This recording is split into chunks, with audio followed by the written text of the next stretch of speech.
Bismillahirrahmanirrahim. Assalamualaikum warahmatullahi wabarakatuh. Allahumma salli ala Sayyidina Muhammad wa ala ali Sayyidina Muhammad. Sahabat Al-Kisah, ketika tentara salib menyerang Palestina, tepatnya di kota Yerusalem, mereka dengan keji membantai seluruh penduduk kota Yerusalem, sehingga kota Yerusalem dibanjiri dengan darah manusia. Inna lillahi wa inna ilaihi raji'un.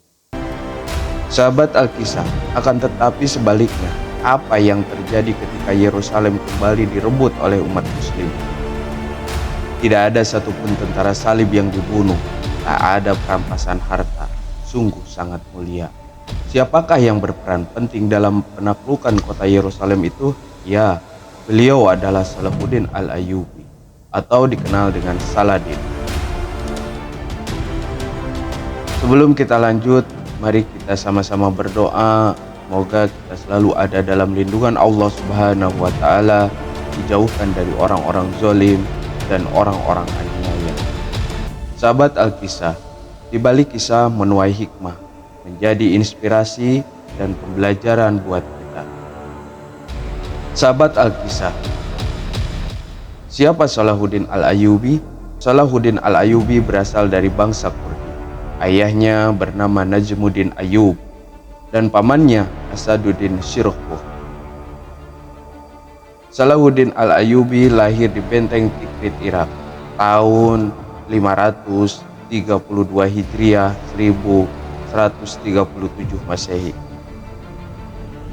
Ketika ayahnya menjadi penguasa Saljuk di Tikrit, saat itu baik ayah maupun pamannya mengabdi kepada Imaduddin Jangki, gubernur Saljuk untuk kota Mosul, Irak.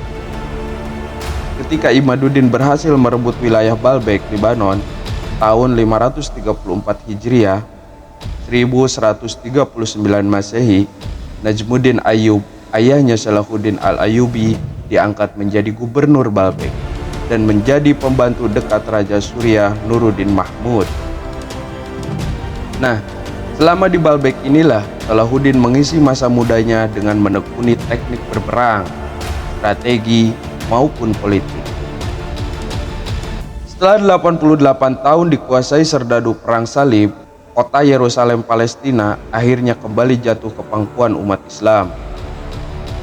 Tepat pada 2 Oktober 1187 Masehi, atau setelah 3 bulan berupaya dalam pertempuran Hattin,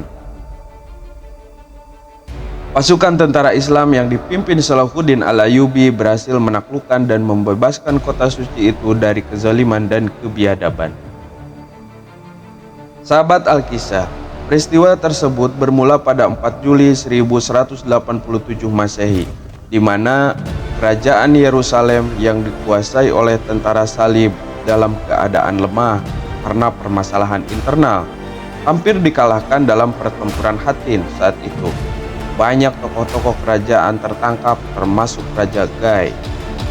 Ketika ribuan tentara salib yang dipimpin Peter the Hermit menyerbu tanah suci Palestina, mereka datang dengan dirasuki fanatisme agama yang kuat. Guna membangkitkan rasa fanatisme itu, menurut Hallam, penulis Barat, setiap cara dan jalan ditempuh, tak peduli biadab atau tidak. Sahabat Al-Kisah, mengutip dari perkataan ahli sejarah Inggris John Stuart Mill yang mengakui adanya pembantaian massal penduduk muslim ketika kota Antioch jatuh ke tangan tentara salib.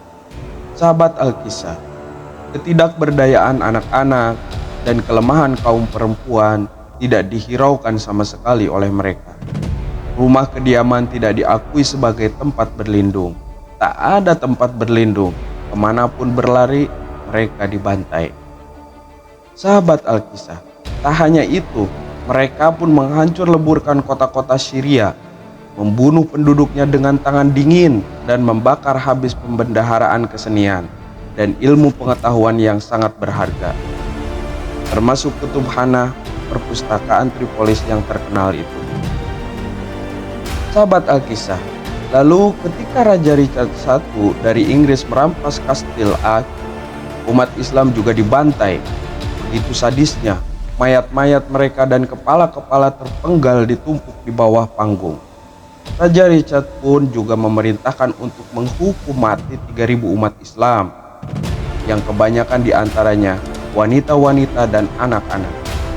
Sahabat Alkisah, setelah pertumpahan darah yang terjadi pada pertengahan bulan September, tepatnya 20 September 1187, Salahuddin Al-Ayyubi tak tinggal diam, berangkat ke Yerusalem dan mencapai Yerusalem dengan banyak membawa pasukan. Mendirikan kemah-kemah dan mulai pengepungan pasukan salib. Di situ pun Salahuddin Al-Ayyubi mulai merebut kota Akko, Nablus, Jaffa, Toron, Sidon, Beirut, dan Askelon.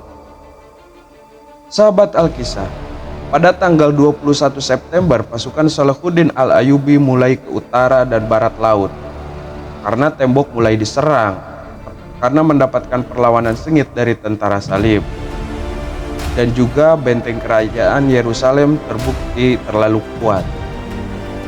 Salahuddin Al-Ayyubi pun harus menunda serangannya. Sahabat Alkisah, kemudian pada malam 25-26 September, perkemahan Salahuddin Al-Ayyubi pindah di Bukit Zaitun di sisi timur laut kota dan mempersiapkan pasukannya. Akhirnya pada tanggal 29 September, pasukan Salahuddin Al-Ayyubi telah berhasil menembus dinding benteng pasukan Yerusalem. Nah, sahabat Alkisah, ada yang menarik. Pada masa penaklukan Yerusalem yang dilakukan pasukan Islam di bawah komando Salahuddin Al-Ayyubi, pada saat itu sungguh sangat berbeda dengan tentara perang salib yang menduduki Yerusalem pada tahun 1099 dengan penuh darah manusia. Sahabat Alkisah, Salahuddin Al-Ayyubi pun menepati janjinya. Jenderal dan panglima perang tentara Islam itu menaklukkan Yerusalem sesuai dengan ajaran Islam, yaitu tak ada balas dendam dan pembantaian. Penaklukan berlangsung dengan baik seperti yang diajarkan oleh Al-Quran. Sahabat Alkisah, Karen Armstrong dalam bukunya Perang Suci menggambarkan saat Salahuddin Al-Ayyubi dan pasukan Islam membebaskan Palestina kota Yerusalem, tak ada satu orang Kristen pun yang dibunuh, tak ada pula perampasan harta benda.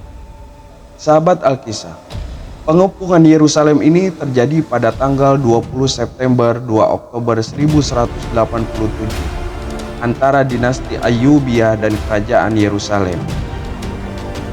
Pertempuran ini menyebabkan Yerusalem direbut kembali dari tangan tentara salib oleh Salahuddin Al-Ayyubi dan kehancuran kerajaan bagi Yerusalem yang dikuasai tentara salib. Sahabat Alkisah, dan pada akhirnya tanggal 2 Oktober 1187 pertempuran ini berakhir dengan menyerahnya tentara salib yang menguasai Yerusalem. Saladin atau Salahuddin Al-Ayyubi berhasil merebut Yerusalem pada 2 Oktober 1187 Masehi setelah 88 tahun dikuasai Kristen. Sahabat Alkisah, tanggal itu juga memiliki makna simbolis khusus bagi Muslim karena bertepatan dengan tanggal 27 Rajab, yaitu tanggal peringatan Isra dan Mi'raj Nabi Muhammad Sallallahu Alaihi Wasallam. Sahabat Alkisah, pelajaran hikmah yang kita ambil dari kisah ini adalah tentang toleransi, keberanian, ketakwaan kepada Allah Subhanahu wa Ta'ala, dan kecintaan kepada Nabi Muhammad Sallallahu Alaihi Wasallam. Semoga bermanfaat dan menjadi inspirasi untuk kita semua. Mohon maaf bila ada kekurangan, karena kesempurnaan hanya milik Sang Pencipta, penguasa alam semesta, Allah Subhanahu wa Ta'ala. Kedamaian tercipta dengan cinta dan kasih sayang antar semua manusia. Wallahu a'lam bissawab. Wassalamualaikum warahmatullahi wabarakatuh.